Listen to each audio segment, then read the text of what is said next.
I know there are a lot of people out there who do a great deal of research before they decide where to put their 401k or to invest for their stocks and their bonds, or even whether or not they're going to invest in real estate. They do geographic research and demographic research, and will the price go up, and what about the comps around it. But where do you decide? How do you decide? What is the process you use or the rubric you use before you invest the four things you cannot get back? The time, talent, treasure, and attention that you are investing in things in your life, relationships, tasks, projects, jobs. How do you decide which ones of those you're going to invest in? What's your rubric? What's your decision-making process? That's what I want to talk about today on Leading Leaders Podcast. Welcome to Leading Leaders Podcast. 5-minute videos, 5 days a week.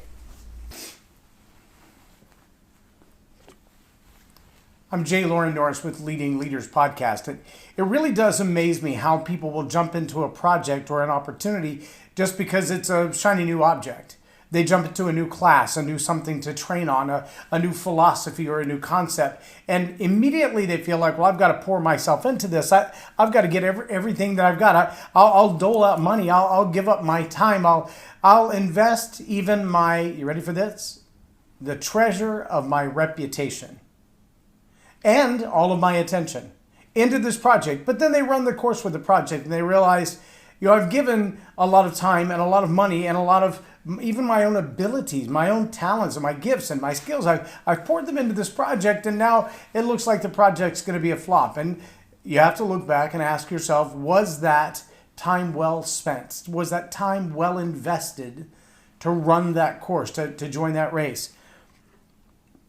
I recently had a client who hired me to help them with a 5K run for a memorial.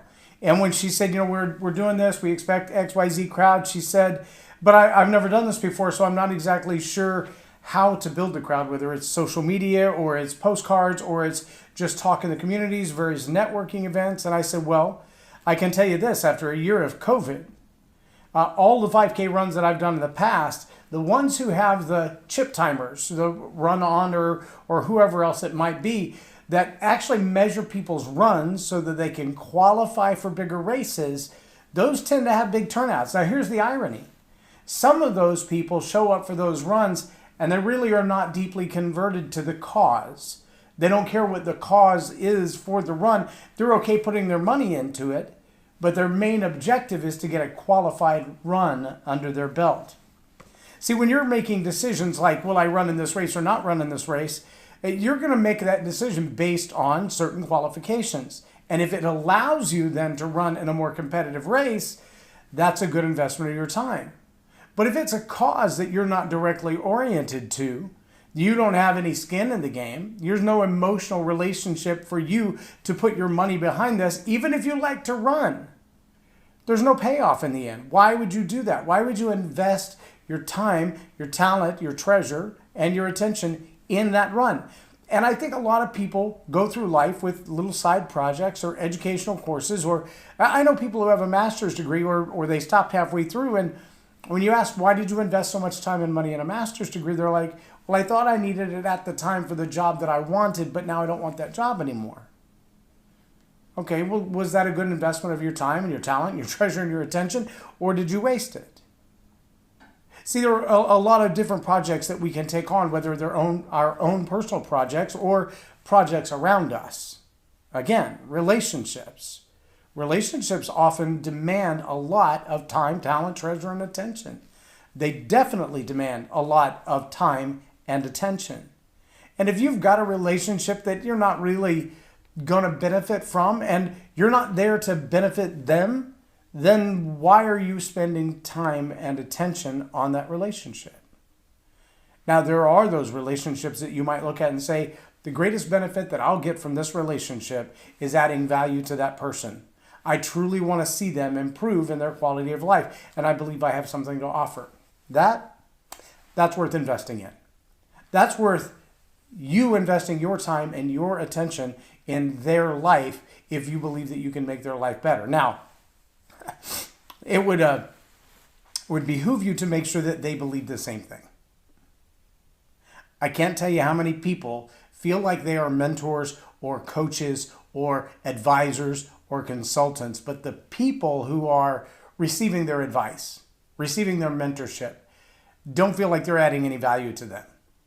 They feel like they're being told what to do, like they're being lectured, like they're being corrected, that finger's wagging at them, but they don't feel like they're benefiting from the time and attention that somebody else is pouring into them. There are also a lot of relationships that go way astray because someone has invested a lot of time and a lot of attention into this relationship, and it becomes very lopsided. At certain points, that kind of relationship can be called codependent. At other times, that relationship can be called abusive. And there are plenty of people who will take your time, they'll take your talent, they'll take your treasures, they'll take your attention, they'll take, and what you're investing in them has zero return on the investment. They're glad for you to do the work for free. They're glad for you to show up. They're glad for you to give. And that's why you have to ask the question, especially as a leader, especially as an influencer. Am I pouring this in to a person, to a project, to a goal that actually aligns with who I am and what I want to accomplish while I'm on this earth? Now, for me, that third T, time, talent, treasure. We've talked a lot in this particular format about brand. About your brand being what people say about you when you walk out of the room. The brand, if it is what people say about you when you walk out of the room, is also inextricably tied to another word that we hold in high esteem for most people in leadership, and that is legacy. What people will say about you when you're gone is also your brand. And the brand that you can establish by investing your time in the right places, investing your time in those things that will establish your brand better, is a great investment. If you're gone a decade later and people still say, I love the fact that every time you had a conversation with so-and-so, so-and-so invested in you. So-and-so said words of wisdom that encouraged you, that built you up, that caused you to be better. If the other is true instead, oh man, every time I was around them, they just talk to hear themselves talking. And I don't even know why they would talk, they just talked. Or they would always show up when they needed something. Well, that too can be a legacy. That too can be a brand, the reputation that you have. That's that third T, in my opinion. Time, talent, treasure. For some people, that's nothing but money. I think it's a lot more than that. Of course, it's money. Of course, the treasure has to do with your financial gain and your financial wealth. But the treasure of your reputation, your brand, your legacy, you can invest a lot of money in that and see no return. But you can also destroy a reputation you've invested a lot of money in.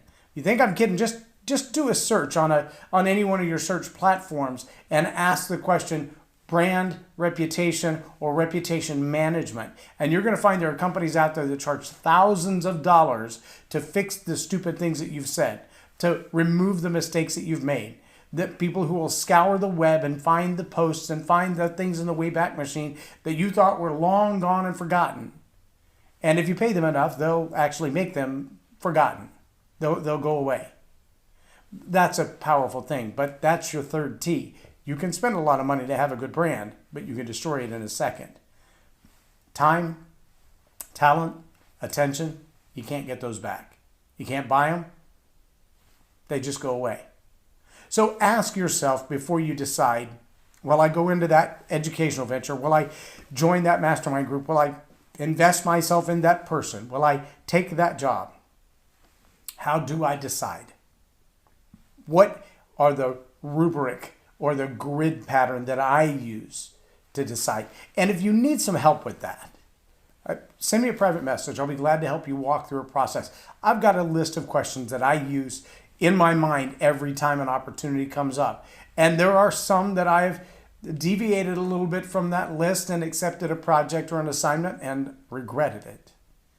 But there are also some that I look at and say, it may not be immediately obvious how it fits within the grid, but it does. And those are worth the time. If you need some help with that, send me a private message. We'll schedule some time to chat. I'd be glad to help you with that. I'm J Loren Norris with Leading Leaders Podcast for Tell It Like It Is TV.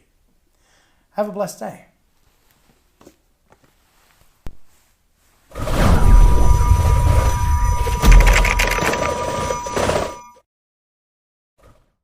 Subscribe now for our extensive video library of leadership lessons promoting faith, family, and freedom.